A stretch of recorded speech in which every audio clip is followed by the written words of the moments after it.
ఊరి పక్కన ఉన్న చిన్న సరస్సు దగ్గర డక్ రోజూ ఈదుతూ నేనే స్పీడ్ ఛాంపియన్ అని షో చేస్తూ ఉండేది. అదే సమయంలో చిట్టి పక్షి ఆకాశంలో ఎగురుతూ నేనే బెస్ట్ మ్యాప్ రీడర్ అంటూ ఫీల్ అయ్యేది. ఒకరోజు గాలి బాగా బలంగా వీచి మామిడి చెట్టుకింద ఉన్న చిన్న బాస్కెట్ సరస్సులో పడిపోయింది.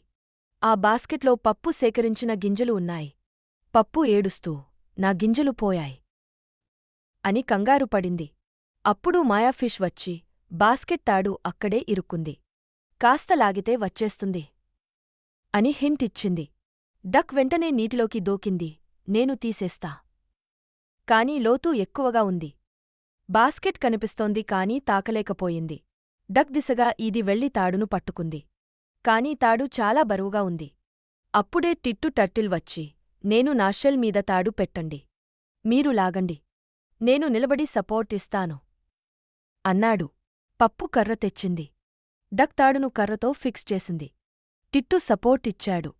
చిట్టి 1 2 3 అని కౌంట్ చేయగానే బాస్కెట్ బయటకి వచ్చింది. పప్పు హ్యాపీగా మీరు సూపర్ హీరోస్ అని నవ్వింది. ఆ రోజు నుంచి డక్, చిట్టి ఇద్దరూ ఒక మాట అనుకున్నారు. ఒక్కడిగా కాదు, టీంగా అయితే ఏ మిషన్ అయినా కంప్లీట్